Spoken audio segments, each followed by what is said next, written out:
Shalom, selamat malam. Jangan lupa untuk tap-tap layar dan love orange yang belum kasih love orange teman-teman. Supaya bisa terbaca algoritma TikToknya. Lanjut bro, sis strawberry. Jangan keluar aplikasi kak. Kalau keluar aplikasi tuh nggak terdengar suaranya. Terus kalau kelamaan nanti jadi mental. Kak, saya saranin ya, sekali lagi saya ulangin. Kakak kalau keluar aplikasi TikTok, mental. Surat Matius 7 ayat 21. Mana ada di Kristen surat-surat itu namanya Injil, surat-surat. Fokus, move on dari Quranmu. Surat-surat Matius. Itu bukan surat, itu Injil. Surat apa? Surat Matius. Itu Injil, Kak. Injil Matius 7 ayat 21 ya. Ih, kecakikikan mulu nih, kodamnya kuntilanak ya. Kenapa sih? Kagak ada yang lucu perasaan. Kok kamu malah ngetawain kamu punya iman sih? Matius 7:21, bukan setiap orang yang menyebut aku Tuhan, Tuhan akan masuk ke dalam kerajaan surga, melainkan mereka melakukan kehendak Bapakku. Itu kan? Hafal nggak gua? Hafal nggak saya? Itu aja pertanyaan kalian. Iya ya. Jawabannya di mana? Kamu tahu di garis bawahi ya. Jadi nggak setiap orang Kristen yang menyebut Yesus Tuhan. Jadi nggak semua orang Kristen. Bukan setiap orang. Pahami bahasa Indonesia yang baik dan benar ya. Bukan setiap orang yang menyeru aku Tuhan, Tuhan akan masuk ke dalam kerajaan surga. Jadi nggak semua orang Kristen. Nggak semua orang Kristen. Ya, maka dibaca di kalimat berikutnya. Tetapi mereka yang melakukan kehendak Bapakku yang di surga, dialah yang masuk ke dalam kerajaan surga. Kakak buka Yohanes 6 ayat 40. Disitulah kehendak Bapa yang di surga. Bacakan buat kami. Mau tahu kan kehendak Bapa di surga kan teman-teman yang Islam? Mau tahu nggak? Mau tahu nggak kehendak Allah Sang Bapa di surga? Itu apa? Yohanes 6 ayat 40. Dibacakan. Yohanes 6 ayat 40. Itu masih satu Injil yang sama kan? Injil Yohanes dengan Injil Sinoptik. Tahu kan? Kehendak Bapa di surga itu jawabannya Yohanes 6 ayat 40. Inilah kehendak Bapakku yang di surga, supaya barang siapa melihat anak dan percaya kepadanya, ia tidak binasa melainkan memperoleh hidup kekal, dan aku membangkitkannya pada akhir zaman. Tuh, kata Yesus. Jadi, ya itu tadi. Kehendak Bapa yang di surga itu yang melihat dan percaya kepada Yesus. Itu bro. Itu sis. Saya nggak manggil bro mulu. Ada lagi? Kalau nggak ada saya ganti dengan yang lain. Teman-teman Islam di bawah cuma typing doang. Ada lagi? Wah, keluar aplikasi lagi. Ada lagi nggak? Tuhan berikanlah Matius 4 ayat 10. Matius 4 ayat 10. Kenapa Yesus dicobai di padang gurun? Kenapa? Hanyalah iblis, sebab ada tertulis hanya kepada Tuhan Allahmu saja engkau menyembah dan berbakti. Itu kan? Ya. Itu tuh aja pertanyaanmu. Nggak ada yang lain sampai aku hafal itu ayatnya. Tahu nggak Tuhan Allah yang dimaksud siapa? Tahu nggak ini maksud Tuhan Allah yang dimaksud dalam Matius 4 itu siapa? Mau tahu nggak? Percobaan di padang gurun itu. Mau tahu nggak? Ya kan? Itu kan Matius 4 ayat 10 yang kamu kutip itu kan. Maka berkatalah Yesus, nyala iblis sebab ada tertulis, engkau harus menyembah Tuhan Allahmu saja dan hanya kepada dia sajalah engkau berbakti. Betul nggak? Mau tahu nggak Tuhan Allah siapa yang dimaksud sama Yesus? Nah, baca di ayat 6 sampai dengan 7. Baca di ayat 7. Berkata kepadanya, ada pula tertulis, janganlah engkau mencobai Tuhan Allahmu. Pertanyaan saya, Kak Strawberry, yang dicobai iblis di padang gurun itu siapa teman-teman? Kenapa ayat tersebut tidak berkata langsung minta disembah Yesusnya? Karena Yesus bukan iblis, kan bisa dilihat dari di situ jelas mengatakan bahwa perbedaan antara Allah yang benar dan Allah yang palsu yaitu iblis. Yang Allah palsu atau iblis ini minta disembah-sembah. Coba siapa yang minta disembah? Mau tahu nggak? Mau tahu nggak? Baca surah Toha ayat 14. Sama nanti dengan Matius 4 ayat 8 sampai dengan 9. Dan iblis membawa pula kepadanya di atas gunung sangat tinggi dan memperlihatkan kepadanya semua kerajaan dunia dengan kemegahannya. Dan berkata kepadanya, semua itu akan kuberikan kepadamu jika engkau sujud menyembah aku. Kata iblis. Ya kan berarti iblis yang meminta disujud, yang meminta disembah. Nah, kamu mau tahu nggak iblis mana yang dimaksud? Baca surat Toha ayat 14. Baca. Toha ayat 14. Nanti sama dengan dalam Matius 4 ayat 8 tadi sampai dengan 9. Kan iblis bilang, semua itu akan kuberikan kepadamu jika engkau sujud menyembah kepadaku.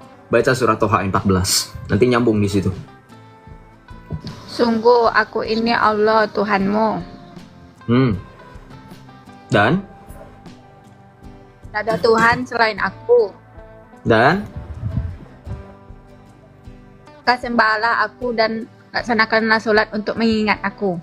Nah, innani anallahu la ilaha illa anna fa'budi wa aqimis sholata li dzikri, bahasa Arabnya. Sungguh aku adalah Allah, tidak ada Tuhan selain aku, maka sembahlah aku dan tegakkanlah sholat untuk mengingat aku, sujud kepadaku.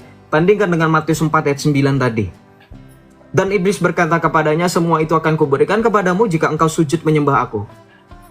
Sama-sama butuh pengakuan kan? Ya enggak? Yang minta disembah itu adalah sesuatu yang tidak mempunyai power secara nyata, tetapi demi mendapatkan pengakuan, dia memaksa. Nah itu. Tetapi kalau suatu entitas yang memiliki kuasa dan power yang nyata, Kan tidak Yesus butuh yang disembah. nggak punya power. Kata siapa? Aku tidak bisa berbuat apa-apa melainkan kehendak Yohanes Bapa 5:30 yang Anda mengutus kutip itu aku. kan saya sudah hafal. Itu yang Anda kutip Yohanes 5:30. Aku tidak dapat berbuat apapun dari diriku sendiri melainkan dari Dia yang mengutus aku. Baca dalam Yohanes 5:19. Apa yang dikerjakan oleh Bapa dikerjakan juga oleh Anak. Artinya apa? Yesus dengan Bapa sehakikat, membuktikan bahwa mereka dalam sehakikatannya tidak berlainan kehendak. Boom! Itu justru untuk menjelaskan tentang relasi Yesus sebagai firman Allah dengan Bapa dalam satu hakikat. Gampang jawabannya. Cari ayat yang lain yang biasanya Joseph tuh nggak bisa jawab deh kayaknya. Itu juga udah sering saya jawab. Bosan saya pertanyaan itu aja orang Islam.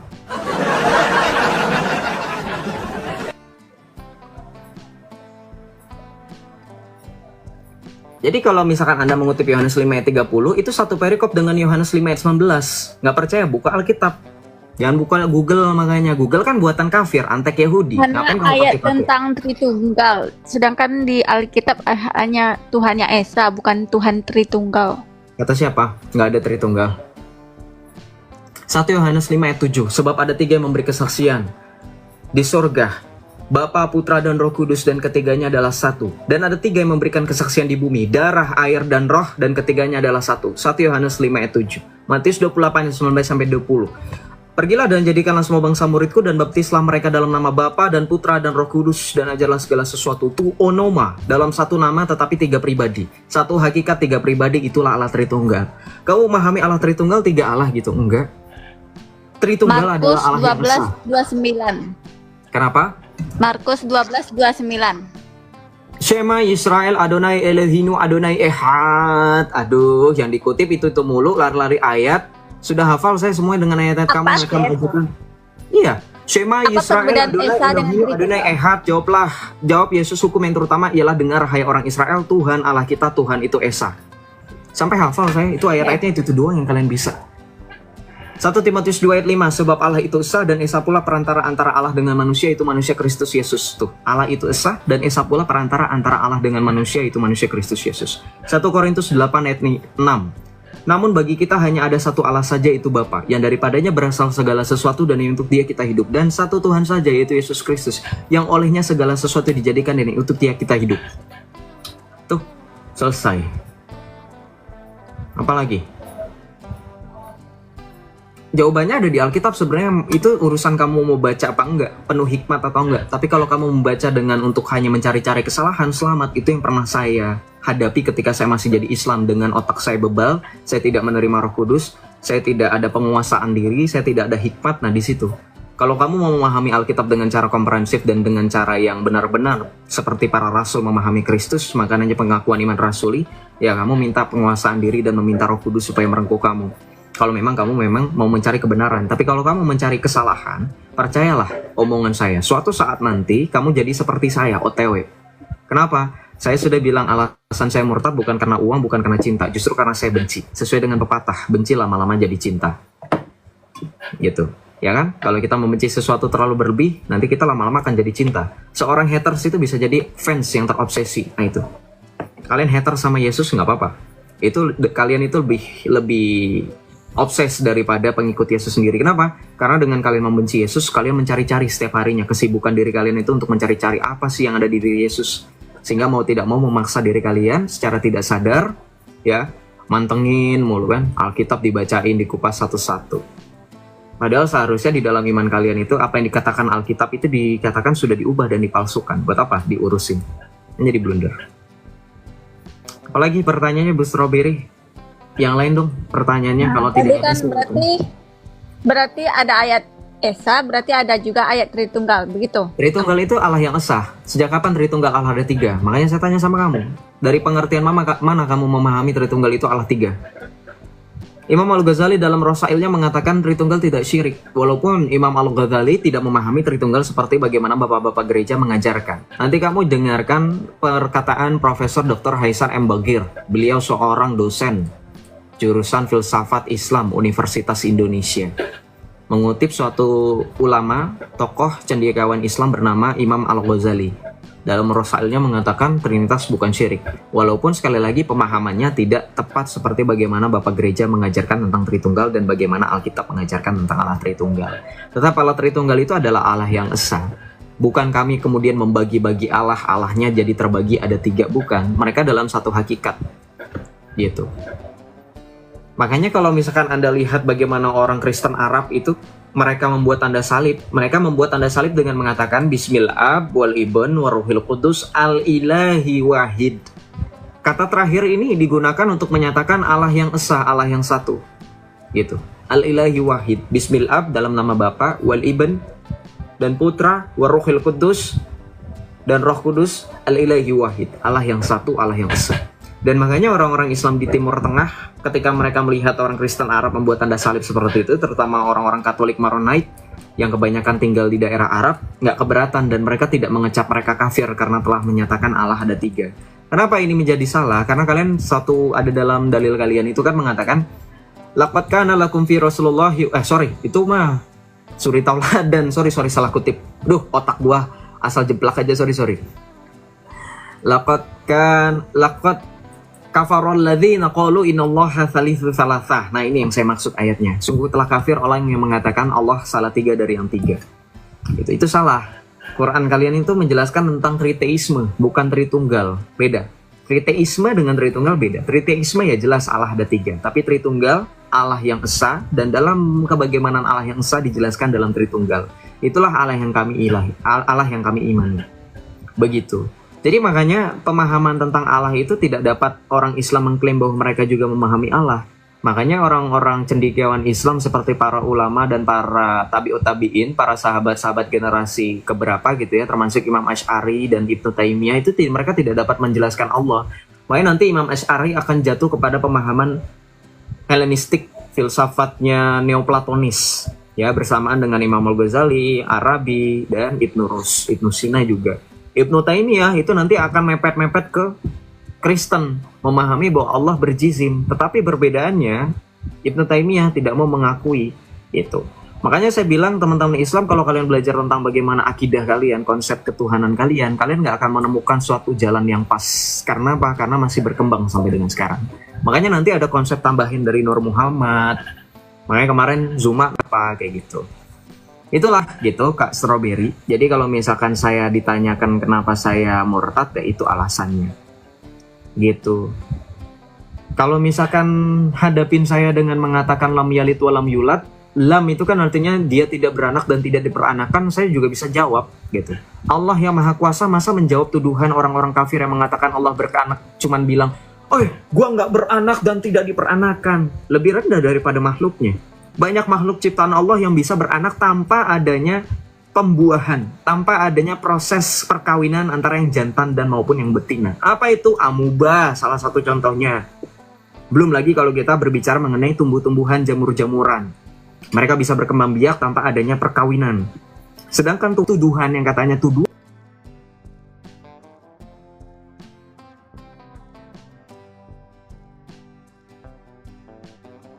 diperanakan. malah merendahkan dirinya.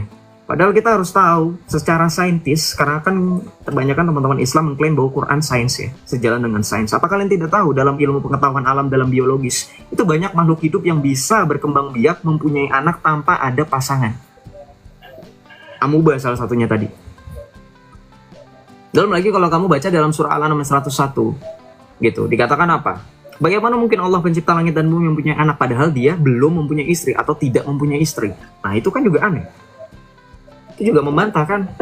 Kak Strawberry kalau misalkan belajar ilmu pengetahuan alam itu kan tahu di luar sana masih banyak makhluk hidup ya, dari mulai makhluk sekecil apapun mikrobiologis itu mereka punya yang namanya apa, kemampuan untuk berkembang biak tanpa ada perkawinan gitu ya. Ada lagi Kak yang mau ditanyakan? Kok dia? Enggak. Ya udah, silakan dipikirkan ya Kak ya. Tuhan Yesus memberkati dan menjamah Kakak. Menuntun dalam kebenaran dan cahaya wajahnya menghiasi Kakak. Dia diem aja guys. Mungkin mikir kali ya. Nggak apa-apa, kita doakan aja yang baik-baik. Semoga menerima keselamatan itu. Diem aja dia. Bedakan Tuhan dan makhluk. Iya, saya membedakan Tuhan dan makhluk. Kalau Tuhan dan makhluk berbeda, kenapa lantas dia menjelaskan kebagaimanan dirinya justru membuktikan dia lebih rendah daripada makhluk? Jadi, kayaknya simpel deh kalau memahami bagaimana saya berbicara. Halo, selamat malam, Kak Joseph. Selamat malam juga, Andika Putra. Islam ini. Islam, kamu Boleh. Islam. Kakak ini Katolik atau Protestan? Saya Kristen Katolik, Anda Islam atau Kristen? Saya Islam, Kak. Saya Islam. Islam apa akidahnya? Al-Sunnah wal Jamaah, Syairah, Maturidi, Salafi yang disebut dengan Wahabi, Syiah, Syiah Fatimiyah, Syiah Rafidah. Saya ikut mazhab Syafi'i saya. Saya nggak nanya mazhab, saya nanya akidah. Mazhab dan manhaj itu berbeda. Mazhab cuma ada 4, saya tahu, nggak usah ngajarin. Mazhab ada 4, Syafi'i, Hambali, Maliki, dan Hanafi. Udah tahu, yang saya tanya akidah manhaj dalam Islam. Islam akidah atau alirannya itu ada 73 golongan. Dari 73 golongan, Anda golongan yang mana? Once again, saya nggak nanya mazhab. Mazhab cuma ada 4, saya sudah tahu. Yang saya tanya, dari 73 golongan dalam Islam, kamu yang mana? Supaya diskusi kita enak. Saya akidahnya tuh ya Islam biasa sih. Saya tuh nggak ada Islam biasa. Ya, nggak ada Islam biasa. 73 golongan itu saya sebutin ya tadi ya. Saya sebutin yang paling mainstream. Al-Sunnah wal Jamaah, Asy'ariyah, Maturidi, kemudian ada Salafiyah. Itu Al-Sunnah wal Jamaah. Al-Sunnah wal Jamaah berarti mengikuti pandangan Asy'ariyah atau Maturidi. Saya mengikuti pandangan saya sendiri. Di Lombok, soal di Lombok itu punya ajaran sendiri kita tuh. Nah ini, tuh dengerin ya. Di Islam karena tidak ada kebenaran absolut, mereka jawabnya kayak gini. Enak nggak jadi Islam? Jadi saudara yang mikir, kayaknya ada kebenaran di Islam nih. Kebenaran milik sendiri-sendiri, perorangan. Jadi kalau ditanya kebenaran yang absolut dan pasti, nggak ada yang pasti. Nih, baca, dengerin. Oh kebenaran saya sendiri, oh ajaran saya sendiri. Mana ada kayak gitu saudara, nggak ada yang kayak gitu. Nah, lanjut bro. Terserahlah kalau kebenaran ajaran sendiri, kayak ajaran nenek moyang, kayak ajaran leluhur, kayak silakanlah. Islam Lombok. Terus ini, kakak ini Tuhannya siapa sih? Tuhannya siapa? U'minu bi'ilahin wahid abin dhabitu kulli khaliqis sama'i wal ard kulli ma yura wa ma la yura bi rabbin wahidin yasu'al masih ibnillahil wahid qablatul nur nuri min nur ilahin haq min ilahin haq usawinil abdil jawhar alladhi bihi kana kullu syai'in alladhi min ajlina nahnu al-bashar wa min ajli halathina nazala min as-sama'i wa tajasada min ar-ruhil qudus wa min maryamil a'raf. Terus itu jawabannya. Apa lu tega kak? Lihat Tuhan lu pakai kolor aja. Kenapa? Kamu udah getar-ketir kan? Wah, lawan saya ini berat sekali, ngomong Arabnya lancar. Was, cepet-cepet saya nggak bisa ngertiin. Udahlah, saya alihin aja, saya hina-hina. Dengan harapan saya akan memancing emosinya host. Hah? Gak bisa bro. Saya kan mantan muslim. Saya sudah pernah kesaksian.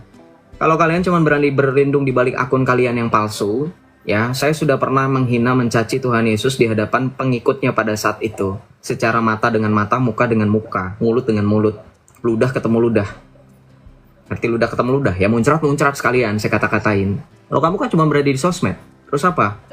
dengan harapan kamu bisa memancing emosi Joseph dan orang-orang yang nonton. Nggak bakal. Ini jadi ketawaan. Artinya apa? Senjata terakhir bagi umat Islam yang berpolemik adalah mereka menutupi kegagalan mereka untuk meruntuhkan akidah kita sebagai orang Kristen dengan cara apa? Congor. Itu dia. Tidak tahu mereka. Ya, jadi bukan dengan bantahan, bukan dengan apa, ya congor, ngata-ngatain. Kan kamu lagi berhadapan sama orang yang dulunya Muslim. Jadi apa yang ada di dalam diri kamu dulu saya pernah ngalamin. Jadi saya biasa aja. Mau bilang apa lu tega, aku juga biasa aja. Yang lain bro, yang sekiranya saya itu baru dengar gitu. Gimana? Tapi ingat loh, live saya ini kan di relay juga oleh teman-teman di YouTube ya. Halo teman-teman yang lagi nonton di YouTube. Jadi kamu juga secara accidentally itu naik room saya dengan memampang foto profil kamu dengan jelas, nama kamu juga jelas, VT kamu juga jelas.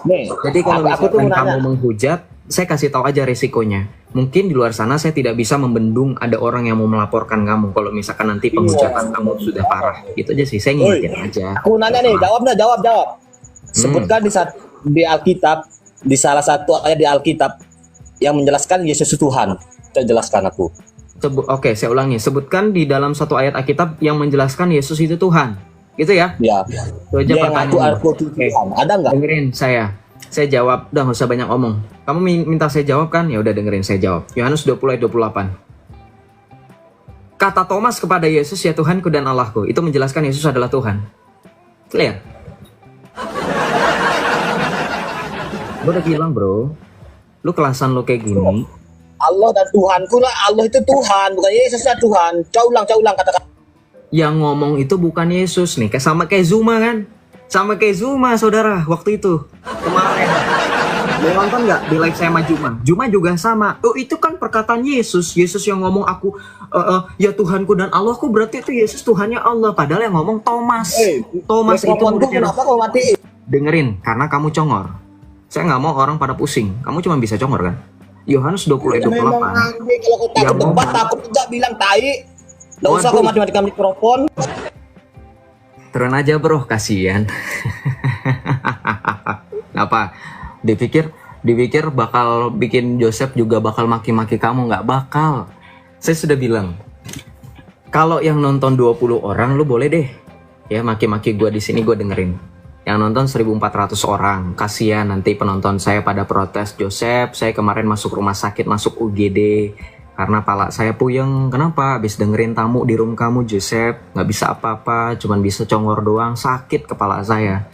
Apalagi teman-teman, saya pakai ini AirPods, saya dengerinnya langsung, jadi kayak orang ngomong langsung di sebelah kanan dan kiri saya. Coba bayangkan bagaimana penderitaan saya. Jadi mohon ya teman-teman Islam, kalau mau ngajakin debat, tadi kan dia ngomong debat. Debat itu apa esensinya debat? Definisi debat apa? Bagaimana debat itu? Ya. Jadi jangan ngomong debat itu bukan kayak lo debat kayak gontok-gontokan, enggak. Itu namanya bukan debat, itu namanya adu jotos. Debat itu definisi yang sangat sangat akademis lah kalau secara akademis. Jadi jangan dipakai dengan narasi rendahan yang punya kamu itu ya. Saya lanjutkan ya teman-teman ya. Mohon bantuannya tap layar teman-teman. Thank you. Ini debat yang benar pakai akademis, pakai data kayak apa kayak. Shalom, Dirham Syekh. Selamat malam. Iya, selamat malam. Apa? Ya. Ini saya bukan mau debat nih. Mau apa dong? Aku mau nanya, daripada buka-buka komal kayak gini, mendingan kasih aja nomor rekeningmu sama aku biar aku transfer. Oh iya, nomor rekening. Yakin Iya. lo transfer berapa lo? Punya apa lo? Lu lihat HP lu apa? Mau lihat. apa berapa pun Nggak mau. Saya punya pekerjaan juga. Ngapa? Apa karena takut? Kayak takut ya nggak bisa bantah argumentasi Joseph, terus mau buat mau mempermalukan Joseph di depan publik dengan cara, oh Joseph daripada kayak gini kamu kasih rekening aja, sosokan lo beli pulsa aja ngadet-ngadet, kredit motor noh lunasin. Lihat lo komuk lu, lihat komuk lu, pede kayak gitu bakal transfer saya. Tengok profil aku, tengok postingan aku. Tengok postingan apa? Ada apa dengan postingan kamu? Ya, tengok ini kan akunnya bukan akun privat nih. bukan akun Tengok privat. aja. Bukan akun privat. Kunjungin apa? kunjungin Prepet. aja. Kunjungin aja profilnya, kunjungin aja. Terus kenapa? Kasih tahu Ya. dong saldonya berapa. Kasih tahu dong saldonya berapa. Kasih tahu dong saldonya berapa kalau beneran orang kaya. Daripada kayak gini kau ya kan, kawanmu nggak ada yang Jangan ada. ditelan mikrofonnya. Jangan ditelan, lu mau congor kan, mau bacot kan. Jangan ditelan mikrofonnya. Kasih tahu saldonya berapa, mana. Sengaja lu. Astagfirullahaladzim, yang kayak gini ngaku kaya. Lu motor ereking. Apaan sih? Hah? Apaan sih? ZX 25 baru. Oke. Hah? Ducati Panigale V4 baru. Oke. Motor lu aja cuman ini, mobil losbak. Maaf ya, saya jadi review akun kamu soalnya kamu yang minta. Saya review ya. Mobil losbak. Sekarang udah punya sultan Bengkel. sekarang Ki. Udah punya sultan apa? Sultan apa? Hah? Sultan apa? Ah, ngayal mulu kau. Ah. Terus nanti kamu diangkat jadi nabi. Jangan kau bermimpi terus ya. Mimpi boleh, tapi wujudkan mimpimu. Jangan kebanyakan mimpi. Kalau kau kebanyakan mimpi, nanti kau diangkat jadi nabi. Oke? Kalau kau kebanyakan mimpi, tidak membuktikan dengan aksi, tidak mewujudkan mimpimu itu, kau jadi nabi nanti. Ngerti kau?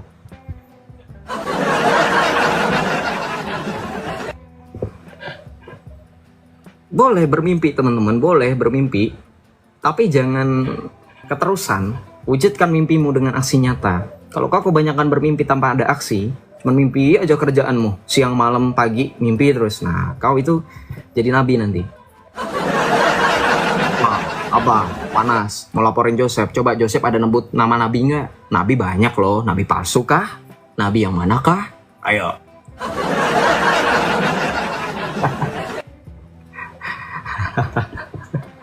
Aduh. Shalom Korah, selamat malam. Shalom malam bang. Ya, silakan bro. Bang, jadi di sini saya cuma mau minta Bang Joseph meluruskan aja sih. Lurusin apa tuh? Nah, jadi kan beberapa waktu lalu Bang sempat rame tuh yang namanya Kristen progresif ya kalau nggak salah. Iya. Nah, jadi saya mau minta abang meluruskan yang katanya ada keselamatan di luar Yesus gitu katanya kan. Nah, tapi menurut saya bang, emang manusia itu bisa sampai di titik bagaimana baik sih bang sampai nggak perlu Tuhan untuk menyelamatkannya bang, gitu bang. Iya, kalau konsepnya dengan pertanyaan narasi kamu ya nggak bakalan bisa karena kita semua butuh penebusan Kristus. Gitu, nggak bisa selamat tanpa penebusan Kristus. Jadi begini, kalau dikatakan apakah di luar Kristus ada keselamatan, ini harus dipahami dulu baik-baik. Kalau kasusnya bagi mereka yang tidak pernah mendengar Injil seumur hidupnya, jadi kayak misalkan ada orang-orang di luar sana yang di daerah terpencil, tidak pernah mendengarkan Injil, tidak pernah mendengarkan Kristus, tidak pernah mendengarkan gerejanya. Nah, itu yang disebut dengan keadaan invincible ignorance kalau dalam bahasa Inggris. Apa itu? Yaitu bukan karena kesalahan mereka sendiri. Jadi contoh misalkan, saya tinggal di pulau terpencil. Tidak pernah ada misionaris yang datang ke pulau saya.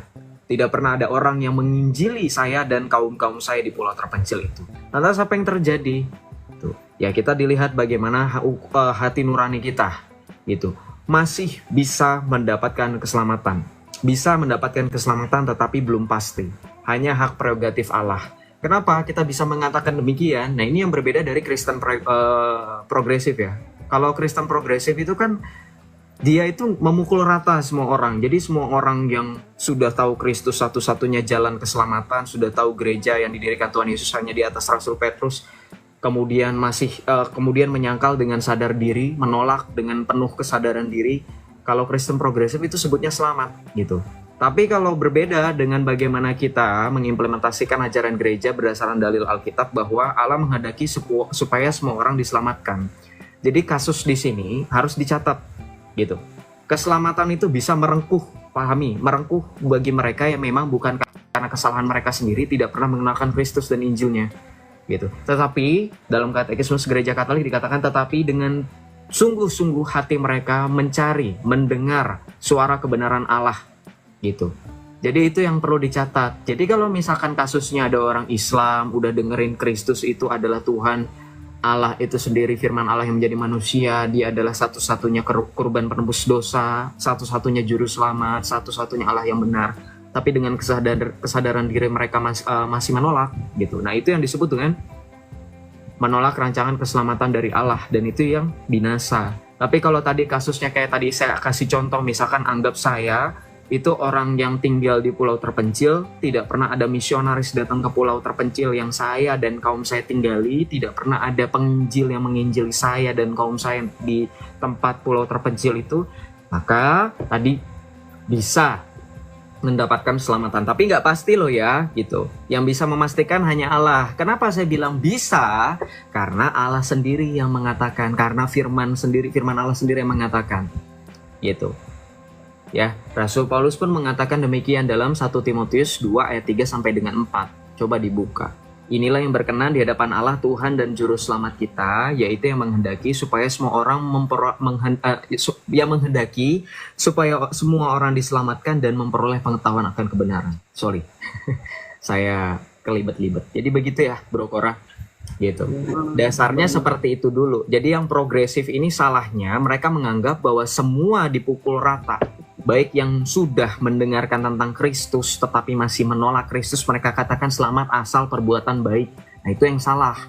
Perbuatan baik itu bukanlah jalan untuk bisa mendapatkan keselamatan. Harus beriman dulu kemudian menghidupi dengan perbuatan. Gitu. Beriman kepada Kristus dulu. Gitu.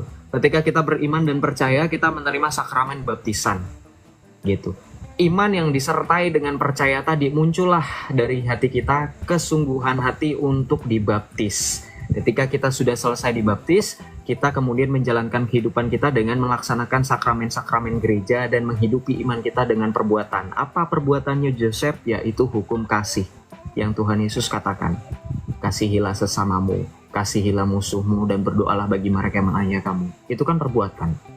Gitu, Bro Korah, ya. Jadi Kristen progresif salahnya di situ. Dia menekankan dipukul rata.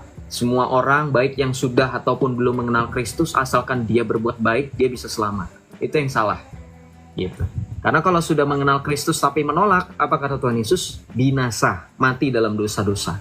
Itu yang perlu dicatat. Makanya dikatakan di luar Kristus tidak ada jaminan keselamatan. Tetapi akan hal ini kita harus mengenal juga bahwa keselamatan itu dikehendaki oleh Allah untuk semua orang. 1 Timotius 2 ayat 3 sampai dengan 4 tadi dalilnya. Gitu, Bro Korah. Ada lagi pertanyaannya? Udah sih Bang, sampai di situ aja Bang. Oke. Terima kasih Bang ya, sudah meluruskan Bang. Tuhan memberkati Bang. Tuhan memberkati juga. Salve, shalom. Jadi gitu, harap dipahami dengan baik ya. Simple kok.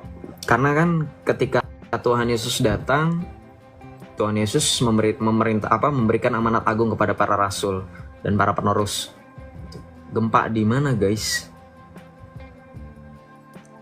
Gempa di mana? Jangan komen yang bikin saya jadi itu ke distract, enggak. Toh deh teman-teman yang daerahnya gempa, semoga tidak ada korban jiwa. Oh, Jogja. Oh, ya semoga tidak ada korban jiwa ya. Semoga selamat. Adakah surat penebusan dosa? Nggak ada. Nggak ada, Zulkifli. Udah gitu. Ya, terima kasih teman-teman yang baru bergabung. Jangan lupa untuk love orange dan tap-tap layarnya teman-teman. Frater kah? Nggak, saya bukan frater. Saya awam biasa.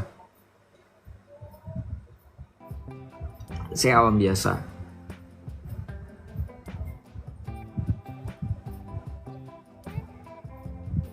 Luar biasa Bung Yosef, thank you. Naikkan saya minuman kosong. Oh iya, aku naikkan ya kamu ya. Silakan naik bro, sudah aku invite. Soalnya kamu gak request, kalau kamu gak request gak ada di daftar guest gitu. Silakan kamu accept aja. Saya sudah invite kamu. Tinggal di accept aja bro. Jangan alasan ya. Pendeta kamu gak, saya awam. Zaman dulu surat tebus dosa sampai ditentang Luther. Bisa jelaskan ya, yang suruh jelaskan yang menuduh adanya surat penebusan dosa. Masa yang dituduh yang disuruh jelasin? Gak ada, saya sudah bilang gak ada. Kalau mau bantah ya gimana? Bantah yang dengan data yang ada. Yang di sini udah bilang gak ada, kalau misalkan ngotot ada ya buktikan. Yang ada di bagian mana. Itu aja. Shalom member bergabung, thank you. Minta tolong bantuan tap-tap layarnya ya teman-teman. Terima kasih, Tuhan berkati. Apa? Iya, kalau mau naik klik multi guys. Salve Bro Joseph, shalom, shalom juga. Naikkan saya, iya saya sudah naikkan. Saya sudah naikkan teman-teman Islam. Saya Kristen Katolik. Joseph buka jasa joki skripsi nggak? Enggak. Iya yang Islam nggak usah sok-sokan bahas ini ya. Nggak usah sok-sokan bahas Katolik dan Protestan. Kalian memahami Islam aja bingung, ditanya sama saya aja alasannya anu-anu.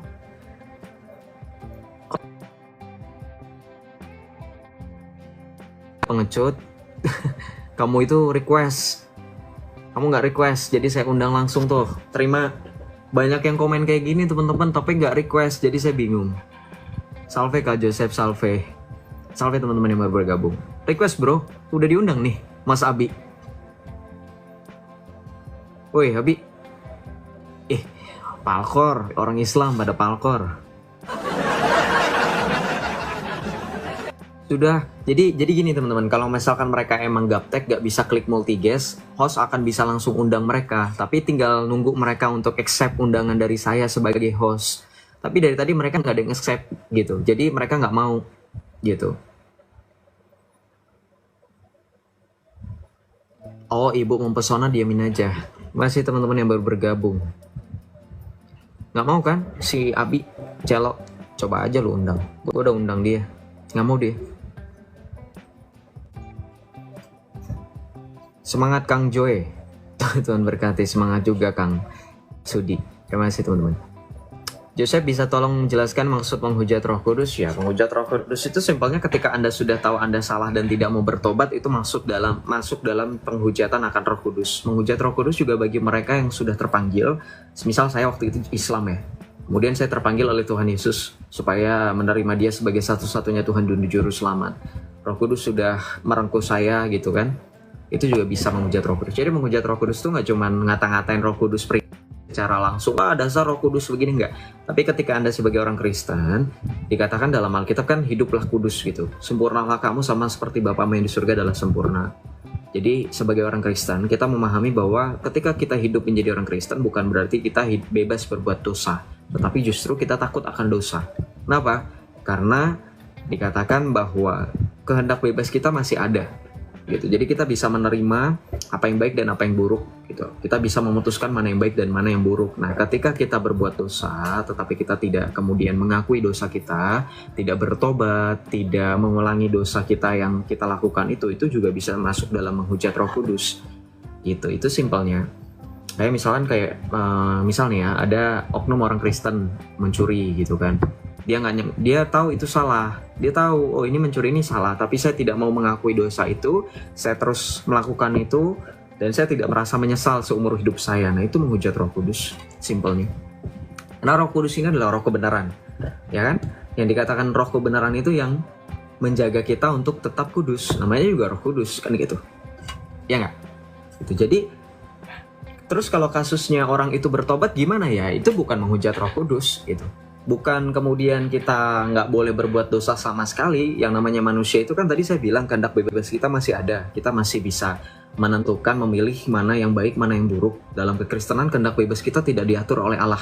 Segala sesuatu atas penyelenggaraan ilahi, tetapi Allah tidak menetapkan. Contoh begini, oh Allah menetapkan Joseph besok akan mencuri, nggak? Karena dikatakan dalam Kejadian 1 ayat 31 ketika Allah menciptakan Adam dan Hawa, manusia pertama, dikatakan semua ciptaan yang Allah ciptakan itu baik, sungguh sangat baik. Jadi tidak ada keburukan, tidak ada kejahatan. Gitu. Kalau terjadi kejahatan, kalau terjadi adanya celaka atau apapun itu bukan karena Allah yang menetapkan.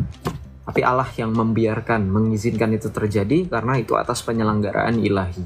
Providentia Dei. Gitu. Jadi apapun itu bukan berarti kemudian Tuhan sudah atur sedari mulai ya. Itu iman yang sebelah. Itu Saracen, itu Islam, itu bukan Kristen. Gitu. Kalau Kristen memahami Allah menghendaki supaya semuanya diselamatkan dan memperoleh pengetahuan akan kebenaran. Gitu. Itu ya. Bapak itu siapa, Joseph? Bapak itu penyebutan bagi pribadi pertama Allah Tritunggal Maha Kudus. Terus kenapa mau nanya nama Bapak itu siapa? Pertanyaan Wanes dong. Gitu. Jadi nama Bapak itu ya sudah dinyatakan gitu. Shalom teman-teman yang baru bergabung, mohon bantuan tap-tap layarnya ya semuanya. Terima kasih. Tuhan berkati teman-teman semuanya.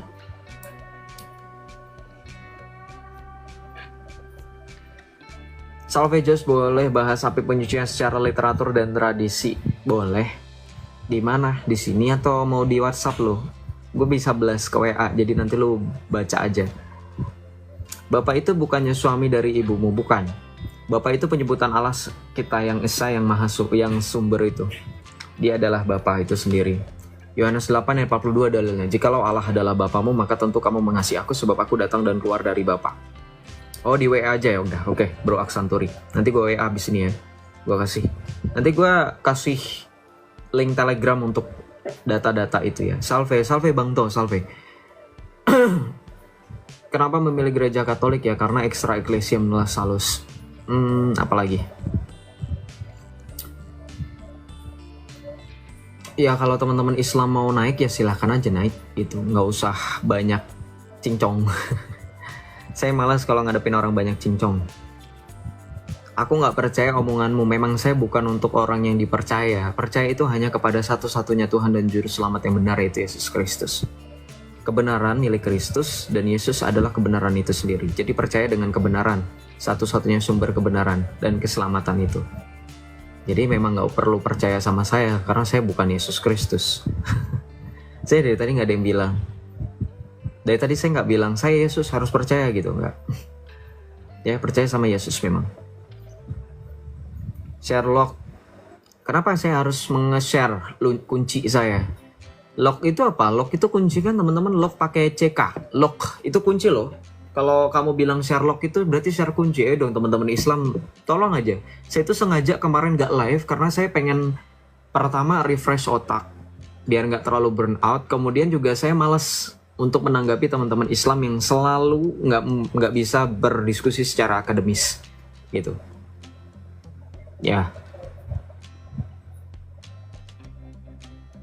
Doa Bapa kami apa doa yang diajarkan oleh Tuhan Yesus? Bapa kami yang ada di surga, dimuliakanlah namamu, datanglah kerajaanmu. Apakah semua yang tertulis di Alkitab itu sifat nyata? Baca 1 Yohanes 1 ayat 1. Itu kesaksian.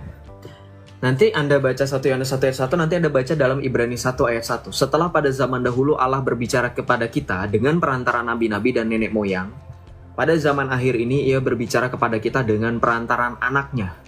Gitu. Jadi Allah berbicara kepada kita pada zaman perjanjian lama itu melalui perantaran nabi-nabi. Makanya ada perjanjian lama itu kitab-kitab para nabi juga kan, ada Kejadian, Bilangan, Keluaran, Imamat, ya dan seterusnya sampai kitab nabi-nabi. Gitu. Sampai penutupnya itu Maleaki, nanti ada apa yang disebut dengan kanon kedua atau Deuterokanonika, padahal itu sudah di kanon lengkap sih 73 kitab itu ya. Jadi penutup perjanjian lama itu 2 Makabe. Udah dilanjut menjadi Matius, Markus, Lukas, Yohanes, ketiga Injil Sinoptik, Matius, Markus, Lukas, baru Injil Yohanes.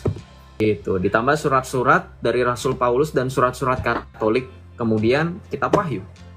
Begitu. Apakah nyata? Ya. Karena Ibrani 1 ayat 1. Setelah pada zaman dahulu Allah berbicara kepada kita dengan perantaran nenek moyang dan nabi-nabi, pada zaman akhir ini Ia berbicara kepada kita dengan perantaran anaknya. Jadi perjanjian lama itu kitab para nabi. Para nabi menuliskan, mencatat, menceritakan kepada kita kesaksian tentang Allah yang berbicara kepada mereka. Nah maka pada zaman akhir Allah berbicara kepada kita dengan perantaran anaknya. Siapa? Ya Yesus Kristus. Makanya baca dalam 1 Yohanes 1 ayat 1. Apa yang telah kami lihat sejak semula, apa yang telah kami saksikan, apa yang telah kami dengar, apa yang telah kami raba dengan tangan kami sendiri tentang firman hidup, itulah yang kami nyatakan kepada kamu. Dan hidup itu telah dinyatakan kepada semua orang. Begitu. Jadi apakah itu kesaksian? Ya, karena Yohanes sendiri menuliskan dengan sangat berani, dengan penuh tekad, dia mengatakan ini kesaksian tentang firman hidup yang kami nyatakan kepada kamu. Itu dalilnya ya. Bohong lagi. Ya kalau misalkan Anda bilang bohong ya tunjukkan yang benar mana Pak Haryono Sengadi. Kalau misalkan cuma bilang Bohong, bohong, bohong. Orang gila di pinggir jalan juga bisa. Apa Bapak jangan-jangan orang gila main TikTok, Pak? Hah? Udah. Katanya Oten nggak waras, tapi dari komentar-komentar teman-teman oknum-oknum Islam kok kelihatan yang nggak waras siapa? Boleh, saya bilang, saya nggak menutup kemungkinan kesempatan teman-teman punya kesempatan emas untuk menunjukkan bahwa saya itu bersalah. Ya, teman-teman, itulah tadi diskusi yang sangat luar biasa sekali dari Joseph dan juga para penanya yang lain, dimana kita percaya bahwa diskusi yang dibawakan oleh Joseph ini memberkati kita semua, banyak pengetahuan ataupun hal-hal yang kita bisa dapatkan, dimana itu bisa memperkuat iman kita, bisa memberikan kita banyak sekali perspektif yang baru tentang iman Kristen, dan itu menjadi bekal untuk kita bisa mengenal lebih dalam lagi tentang siapa itu Kristus dan iman Kristen itu sendiri, sehingga ketika ada orang yang mempertanyakan iman kita dapat menjawabnya dengan baik. Dan dari situ kita bisa terus memperdalam pengenalan kita terhadap Tuhan Yesus, di mana semuanya itu ada di Alkitab yang sudah dituliskan, dan semuanya itu adalah bercerita tentang Yesus dan semua yang Dia ajarkan, sehingga ketika ada orang yang bertanya, kita bisa menjawab dengan baik. Seperti yang Joseph lakukan, dia bisa memberikan banyak perspektif dari sumber-sumber yang ada di Alkitab, dan dia mendalaminya, menafsirkannya dengan cara yang sangat baik, sehingga kebenaran itu terus diungkapkan melalui penjelasan dan pemahaman yang baik tentang Alkitab. Dan sehingga ketika para penanya itu menanyakan tentang ayat-ayat yang ada di Alkitab, dia bisa menjelaskannya dengan baik, dan penjelasan itu tidak hanya berdasarkan pemikiran sendiri, tapi juga berdasarkan apa yang tertulis di Alkitab. Dan itu menjadi lebih valid ketika kita menjawab itu dengan dasar yang jelas, dengan sumber yang terpercaya, dan itu bisa membantah setiap tuduhan ataupun setiap asumsi dari pihak sebelah dengan cara yang lebih baik, lebih akademis, dibandingkan hanya dengan ngotot atau membalas dengan tuduhan-tuduhan yang lain, karena itu cara yang tidak akademis ya. Dan ya, Joseph di situ melakukannya dengan sangat baik karena dia punya kapasitas yang luar biasa, sehingga penjelasannya itu dapat memberikan pemahaman yang lebih baik dan juga membantah setiap tuduhan-tuduhan yang dilontarkan. Ya, dan itu adalah sebuah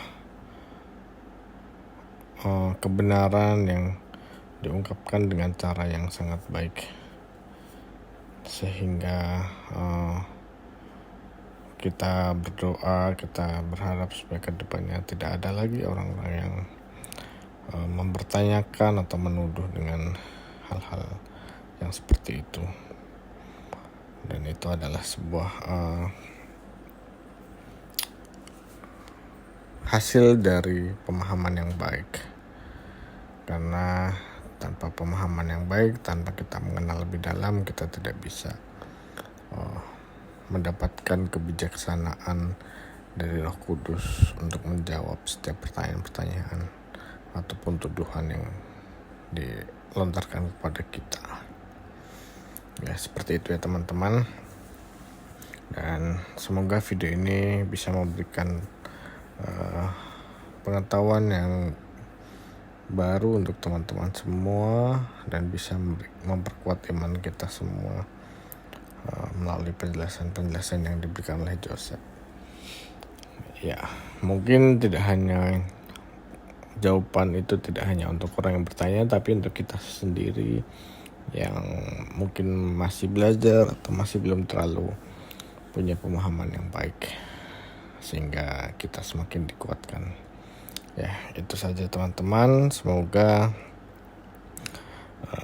teman-teman mendapatkan berkat yang luar biasa dari video ini. Dan jangan lupa juga untuk saksikan video-video yang lainnya yang ada di channel ini, karena banyak juga video-video yang luar biasa yang ada di channel ini.